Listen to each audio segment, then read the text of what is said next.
Shalom, saya dengan Daniel. Dan saya dan Siska. Hari ini kami akan renungkan firman Tuhan dari 1 Petrus pasal yang kedua. Shalom semua saudara-saudara yang dikasih Tuhan.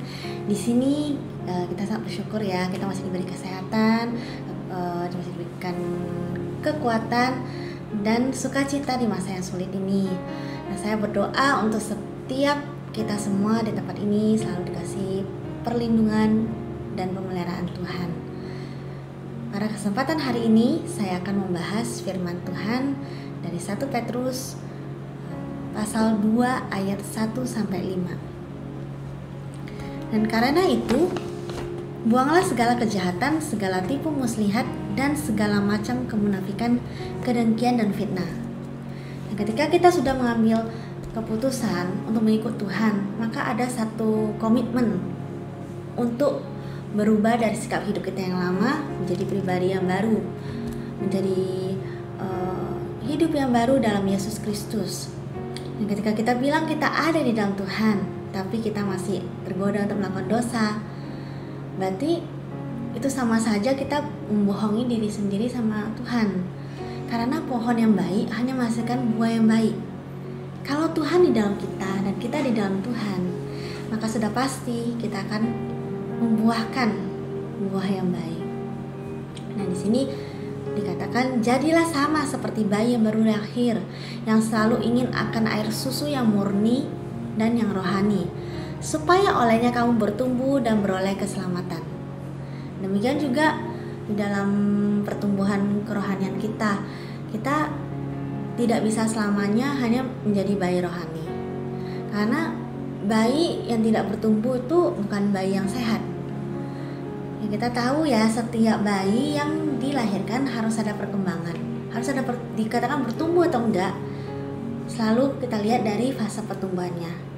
Dan saya kemudian menempatkan posisi saya sebagai seorang ibu dari satu anak. Biasanya memasuki bulan pertama, umumnya bayi akan mulai mengangkat kepala, merespon suara, kemudian bayi sudah mulai bisa memberikan badan, belajar untuk duduk, merangkak, berdiri, dan kemudian berjalan. Nah, dalam proses sampai bayi itu bisa berjalan, sang bayi itu pun harus mengalami hal-hal yang tidak enak dulu. Dia harus jatuh dan berusaha untuk jalan lagi, dan kemudian jatuh lagi sampai dia bisa berjalan sendiri tanpa bantuan orang tuanya. Nah, tapi dalam proses pertumbuhan itu, bayi pun mendapat support penuh dari orang tuanya. Dan demikian kita juga di dalam Tuhan. Mengikuti Tuhan dan bertumbuh bukanlah hal yang mudah. Kita harus mengalami hal yang tidak enak dulu. Kita harus bisa melepaskan haknya kita. Nah, tapi di mana kita mau melangkah, dimana kita mau stand firm di dalam Tuhan, kita percaya dalam masa proses pertumbuhan imannya kita, Tuhan sendiri akan kasih kita kekuatan dan kemampuan, maka kita akan bisa sampai kepada titik akhir di mana kita akan mendapat keselamatan, hidup yang kekal di dalam Tuhan. Nah, pertanyaannya adalah, sampai mana titik pertumbuhannya kita? Nah, di ayat yang kelima dikatakan, dan biarlah kamu juga dipergunakan sebagai batu hidup untuk pembangunan suatu rumah yang rohani, bagi suatu imamat kudus, untuk mempersembahkan persembahan rohani yang karena Yesus Kristus berkenan kepada Allah. Nah, apakah kita mau dipakai Tuhan untuk kemuliaan nama Tuhan? Dan sebagai anak Tuhan, kita percaya kita sudah dikasih otoritas kerajaan surga untuk melakukan pekerjaan yang besar dan yang mulia. Amin. Nah, saya mau sedikit lanjutkan di ayat 9, setelah kita sudah mendengarkan pembahasan dari ayat 1 sampai 5, bagaimana kita sudah dipakai menjadi satu batu yang hidup. Nah, ayat 9 dikatakan, tetapi kamulah bangsa yang terpilih, imamat yang rajani, bangsa yang kudus, umat kepunyaan Allah sendiri, supaya kamu memberitakan perbuatan-perbuatan yang besar dari Dia yang telah memanggil kamu keluar dari kegelapan kepada terangnya yang ajaib. Di ayat 10, Kamu yang dahulu bukan umat Allah, tetapi yang sekarang telah menjadi umatnya. Yang dahulu tidak dikasihani, tetapi yang sekarang telah beroleh kasih belas kasihan. Nah, di sini luar biasa Tuhan katakan bahwa kita adalah bangsa yang terpilih. Jadi kita adalah orang-orang yang sudah dipilih Tuhan, yang imamat yang rajani, bangsa yang kudus, artinya bangsa yang dipanggil, bangsa yang dikuduskan, umat kepunyaan Allah sendiri. Nah, kalau kita lihat, kalau kita coba renungkan gitu ayat ini, kita coba renungkan bagaimana kita adalah umat pilihan Tuhan, ini sungguh luar biasa gitu. Maksudnya karena ini bukan bicara tentang orang Israel saja, bukan bicara tentang orang-orang Yahudi saja, bukan bicara tentang pelayan-pelayan hamba-hamba Tuhan yang besar saja, bukan hanya bicara tentang pemimpin pujian, bukan bicara tentang pendoa syafaat atau pelayan-pelayan mimbar lainnya, tapi bicara pada semua orang percaya, kepada semua orang percaya yang sudah percaya kepada Tuhan, yang sudah dipanggil Tuhan. Artinya ini berlaku kita sebagai imam-imam Tuhan, sebagai bangsa yang kudus, yang dipilih oleh Tuhan sendiri. Nah, coba kalau kita renungkan sedikit, ini adalah satu hak yang istimewa, atau bahasa Inggrisnya mungkin satu privilege gitu. Jadi ada hak, sesuatu hak yang luar biasa, yang istimewa, yang diberikan gitu pada kita semua orang percaya. Nah, masalahnya itu kita sadar atau tidak gitu.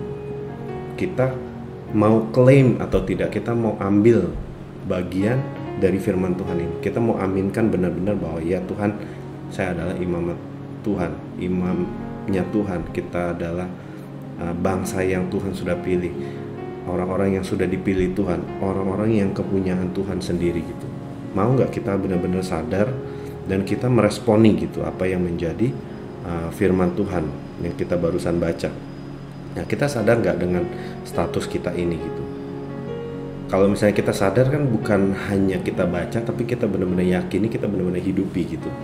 Nah, kalau bicara tentang hak istimewa, berarti ada lagi satu hal yang lebih lagi, yaitu apa? Yaitu satu tanggung jawab atau satu visi atau satu misi yang Tuhan sudah berikan, atau satu goal atau satu tujuan yang Tuhan sudah rencanakan buat umatnya Tuhan. Kalau di firman Tuhan tadi yang barusan kita baca, kelanjutannya adalah supaya, jadi ada kata supaya ya, berarti itu tujuan kan, supaya kamu atau kita, ya bacanya kita, saya memberitakan perbuatan-perbuatan yang besar dari Dia, dari Tuhan yang telah memanggil saya keluar dari kegelapan. Jadi saya punya fungsi atau saya punya tujuan untuk memberitakan perbuatan-perbuatan yang besar. Karena dulu saya bukan umat Tuhan, tapi sekarang saya umat Tuhan. Dulu saya tidak beroleh belas kasihan, tapi sekarang sudah beroleh belas kasihan. Nah, kalau kita baca selanjutnya di ayat 11, 12 sampai ayat ke-18 itu mulai bicara tentang bagaimana cara kita hidup, bagaimana cara kita menghidupi status kita ini, menghidupi apa yang menjadi firman Tuhan ini. Jadi kita harus bisa menjauhkan diri dari keinginan-keinginan daging di ayat 11. Kita harus punya cara hidup yang baik. Artinya kita harus melakukan sesuatu yang baik di tengah bangsa-bangsa yang bukan Yahudi, artinya orang-orang yang belum percaya. Supaya apa? Supaya kalaupun mereka memfitnah kita sebagai orang durjana, mereka bisa melihatnya lagi dari perbuatan-perbuatan kita yang baik gitu, dan memuliakan Allah pada hari Ia melawan mereka. Jadi mereka bisa memuliakan Allah saat mereka melihat perbuatan-perbuatan kita yang baik, perbuatan-perbuatan kita yang baik gitu. Jadi yang pertama kita lihat bahwa ada satu perubahan dari cara hidup kita. Kita harus meninggalkan yang lama, kita harus berbuat baik. Lalu kalau kita lihat lagi di ayat ke-13, 14, 15, 16, 17, 18 dikatakan tentang kerendahan hati intinya. Kita harus tunduk sama pemerintah, karena saat ini, contohnya saat ini kita lagi di istilahnya setengah lockdown di Jakarta gitu ya, setengah lockdown, stay at home, di rumah saja, nggak boleh beraktivitas yang berlebihan keluar, hanya untuk hal-hal yang penting aja. Nah, kita mau taat nggak gitu? Kita mau taat nggak sama pemerintah yang sudah mengeluarkan aturan seperti ini? Tentunya untuk kebaikan kita bersama gitu, bukan untuk iseng-iseng aja gitu pemerintah keluarin hal ini. Nah, kita harus mau merendahkan diri, kita mau taat sama pemerintah. Lalu kalau dikatakan dalam usaha, dalam pekerjaan, kita mau hormat kepada tuan. Kita sebagai hamba, misalnya kita bekerja di kantor atau kita pengusaha, kita mau hormat pada orang yang bertanggung jawab pada kita gitu. Lalu kita juga mau menggunakan kemerdekaan kita untuk benar-benar hidup sebagai hamba Allah. Artinya kita, walaupun kita sudah orang merdeka, orang yang sudah dimerdekakan, tapi kita mau merendahkan hati kita supaya kita mau dipakai sebagai hamba Allah gitu. Kita benar-benar mau, kita belajar hari-hari ini untuk mau merendahkan hati kita gitu. Nah, tapi yang terpenting apa? Perbuatan-perbuatan yang besar dari dia gitu. Perbuatan terbesar yang saya renungkan, karena kita barusan melewati masa Paskah ya, kematian Tuhan Yesus dan kebangkitan Tuhan Yesus. Apa karya terbesar Tuhan kita gitu ya? Ia mau mati di kayu salib, di atas kayu salib untuk menanggung dosa setiap kita, sehingga siapa yang kita percaya kepada dia beroleh keselamatan, tidak binasa melainkan beroleh hidup yang kekal gitu.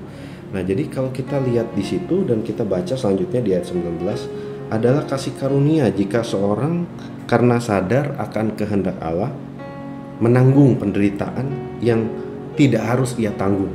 Nah, ini kan lucu gitu, kita menanggung penderitaan yang tidak harus kita tanggung. Harusnya sih kita nggak nanggung, tapi kita tanggung gitu. Karena apa? Karena kita sadar akan kehendak Allah gitu. Karena kita sadar bahwa kita melakukan yang menjadi kehendak Allah yang mana gitu, yang benar, yang baik dalam hidup kita gitu, yang baik bukan cuma buat kita tapi buat sekeliling kita juga gitu. Sebab dapatkah disebut pujian, ayat 20, jika kamu menderita pukulan karena kamu berbuat dosa, tetapi jika kamu berbuat baik dan karena itu kamu harus menderita, maka itu adalah kasih karunia pada Allah. Kalau bahasa Inggrisnya di sini commendable before God. Jadi sesuatu hal yang berkenan kepada Tuhan, sesuatu hal yang baik gitu. Jadi ilustrasinya kan seperti ini. Kalau kita mencuri gitu, misalnya kita melakukan hal yang tidak baik, melakukan tindak pidana mencuri, tindak pidana, lalu kita ketangkep polisi dan kita harus disesah, mungkin kita dipukul gitu kan sama warga sekitar dan seterusnya, kita menderita gitu loh. Tapi penderitaan itu karena memang salah kita kan gitu, karena memang kita melakukan hal yang salah, karena itu kita menderita. Tapi kalau kita menderita karena kita melakukan hal yang benar yang tidak harusnya kita tanggung, itu adalah yang dikatakan belas kasihan atau commendable, atau sesuatu hal yang kasih karunia kepada Allah. Ayat 21 saya lanjutkan sedikit.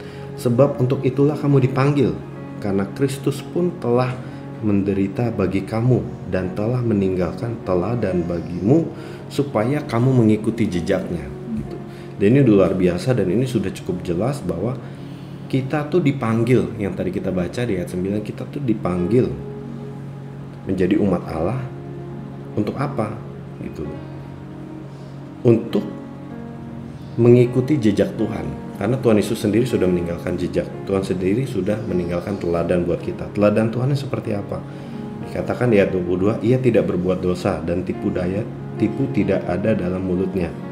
Ketika ia dicaci maki, ia tidak membalas dengan mencaci maki. Ketika ia menderita, ia tidak mengancam, tetapi ia menyerahkannya kepada Dia yang menghakimi dengan adil. Jadi di sini banyak teladan Tuhan Yesus yang bisa kita ikutin. Yang pertama mungkin tidak ada tipu. Itu kita melakukan apa-apa tidak dengan motif yang salah, tidak ada kemunafikan gitu. Contohnya kita melakukan sesuatu hal bukan sekedar untuk, misalnya kita bikin konten, bukan cuma sekedar untuk dapat uang gitu, tapi memang kita mau bagikan firman Tuhan contohnya. Dan dikatakan juga teladan Tuhan Yesus apa? Ia dicaci maki tapi ia tidak membalas dengan mencaci maki gitu. Artinya benar, lagi-lagi ada kerendahan hati. Saat kita di ejek orang, mungkin kita di fitnah orang, mungkin kita disakiti sama orang, nah kita tidak menyakiti balik gitu, karena kita ikutin teladannya Tuhan Yesus gitu. Tapi kita mau menyerahkan segala sesuatu kepada Tuhan. Karena firman Tuhan juga berkata, Roma 12 ayat 19, berilah tempat pada murka Allah, karena pembalasan adalah haknya Tuhan, bukan haknya kita gitu. Kalau kita membalas kurang adil, kita tidak bisa adil, hanya yang adil hanya Tuhan. Makanya pembalasan hanya milik Tuhan. Dan ada lagi yang terakhir, Tuhan Yesus katakan, firman Tuhan katakan di sini, Ia sendiri telah memikul dosa kita di dalam tubuhnya di kayu salib, supaya kita yang telah mati terhadap dosa hidup untuk kebenaran. Oleh bilur-bilurnya kamu telah sembuh. Jadi teladan yang luar biasa adalah bagaimana kita sudah mati, tadi sudah ditebus oleh dosanya Tuhan. Nah, kita hidupnya bagaimana? Hidupnya untuk kebenaran. Kebenaran firman Tuhan dikatakan apa? Tuhan Yesus berkata, akulah jalan, kebenaran dan hidup. Itu I am the way, the truth and the life. Jadi kalau kita bilang kita hidup untuk kebenaran, artinya kita mau hidup benar-benar fokusnya kita sama Tuhan Yesus gitu. Ibrani 12 juga berkata apa? Turn your eyes upon Jesus. Fokus kepada Tuhan, fokus pada Tuhan. Saat kita punya apapun, kita mau belajar untuk fokus sama Tuhan gitu. Mulai hari ini kita belajar lebih lagi untuk fokus sama Tuhan. Tuhan Yesus juga berkata, Matius 16 ayat 24, Markus 8 ayat 34, dikatakan apa? Setiap orang yang mengikut aku, ia harus menyangkal diri, memikul salib dan mengikut aku gitu. Tuhan Yesus bilang harus sangkal diri, harus mau ikut dalam penderitaan, harus mau ikut Tuhan Yesus, ikutin jejaknya Tuhan Yesus gitu. Jadi kita hari-hari ini kita belajar untuk mengetahui apa rencana Tuhan yang baik, apa kehendak Tuhan yang baik. Dan itu tidak bisa kita lakukan kalau kita tuh tidak mau bertumbuh gitu loh. Kalau kita tidak mau memberikan persembahan yang terbaik. Jadi gimana kita sadar kehendak Allah dalam hidup kita kalau kita nggak pernah, contohnya kita nggak pernah baca firman Tuhan. Kayak tadi bayi rohani. Bayi itu butuhnya susu yang murni, bukan susu yang dicampur sama air, bukan susu yang dicampur sama madu istilahnya gitu, tapi susu murni gitu. Makanan yang bernutrisi. Kalau kita juga mau belajar firman Tuhan sepenuhnya dari firman Tuhan gitu, bukan cuman istilahnya dengerin khotbah yang enak-enak gitu kan, baca buku yang enak-enak kelihatannya penuh berkat aja, hidupnya penuh berkat, lalu kayak wah pokoknya enak-enak deh jadi orang Kristen, pokoknya nggak pernah punya masalah dan seterusnya gitu. Ya kalau begitu gimana kita mau bertumbuh? Kita nggak pernah baca beneran janji Tuhan tuh yang mana gitu. Sama juga kita juga perlu berdoa, perlu kasih waktu untuk berdoa. Gimana kita mau dengar Tuhan kalau kita doanya juga cuman one way gitu, kayak doa tuh amin tidur misalnya, doa sebelum tidur gitu. Kita nggak punya waktu untuk meditasi atau untuk benar-benar coba dengar firman Tuhan, apa yang Tuhan mau sampaikan. Dan kita juga harus berani memberikan persembahan yang terbaik gitu.